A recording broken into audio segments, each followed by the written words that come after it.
c'est Federico Rivara, le responsable communication et sensibilisation pour l'ONG CSV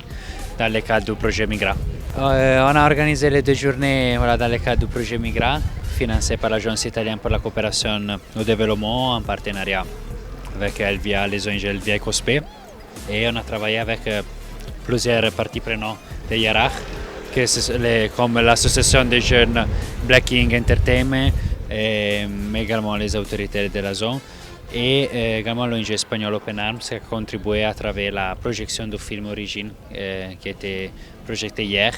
et finalement aussi le centre culturel de Pékin, Africulture urbaine,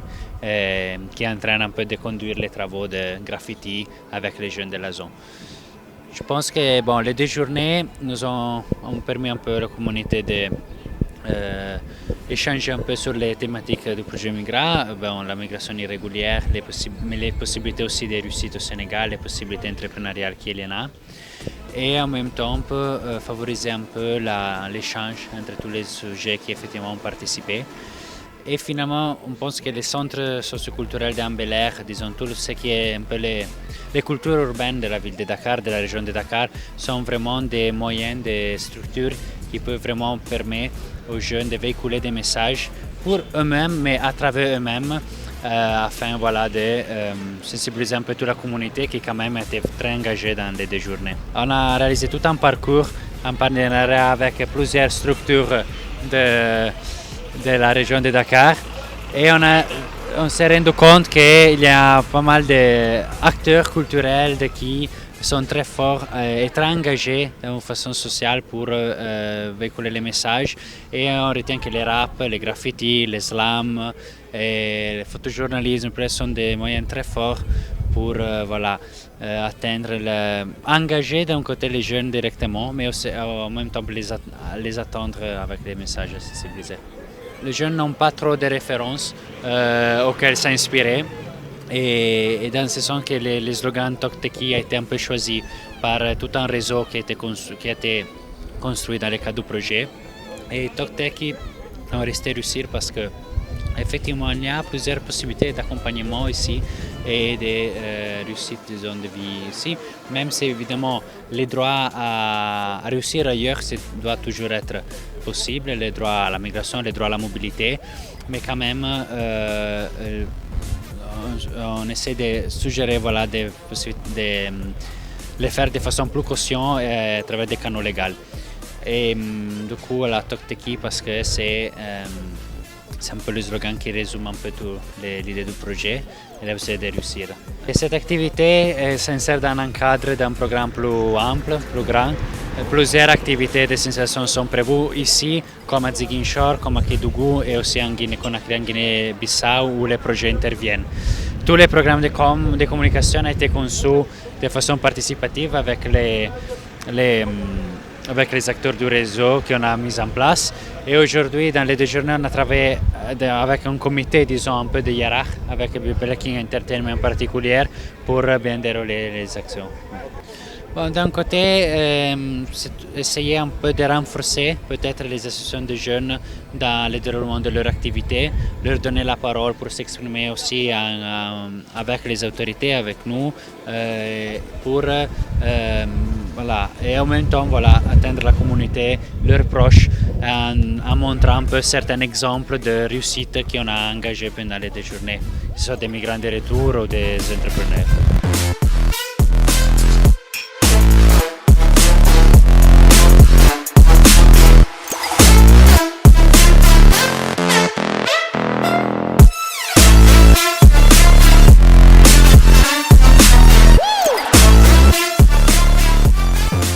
Asalaamaaleykum, c'est Zema Ben, le manager du groupe Djibalak. ka dëkk Yaraax fii màggee fii donc ça quoi. liñ ci mën a jàpp lépp solo mooy ni que am nañ maanaam def nañ fii loo xamante ne am na benn tous buñ fi représenté quoi benn tous boo xamante ne du xaalis quoi mais boo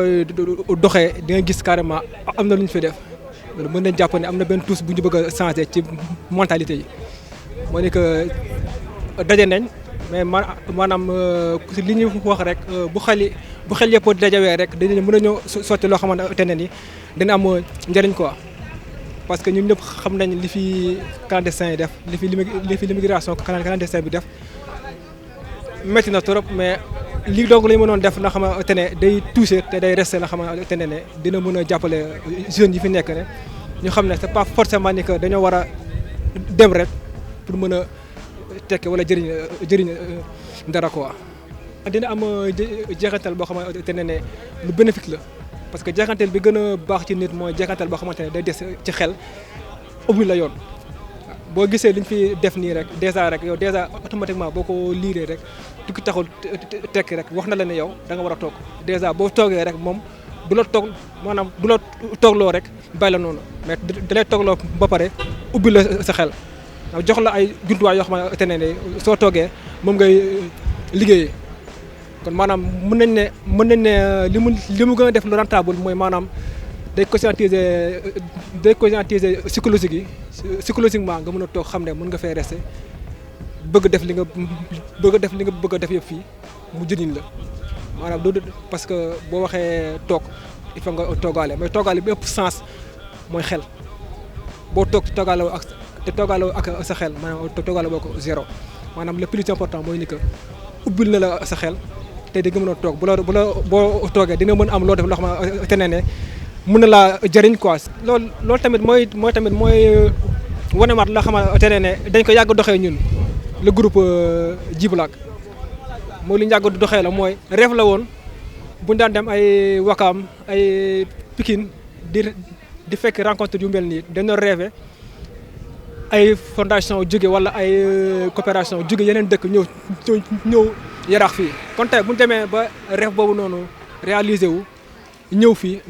dafay nekk satisfaction bu mag donc sens la boo xamante ne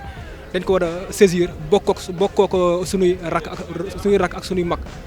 donc ñoom bu ñu ñëwee bàyyi lépp ñëw ñun lépp lu ñu mën a def mooy ni que won leen li fi nekk les réalités ñoom ñu mën ñoo comprendre mën ñoo jox soutien boobu ñun tamit ñu mën jël soutien boobu partagé ko ak suñu waa commune ko.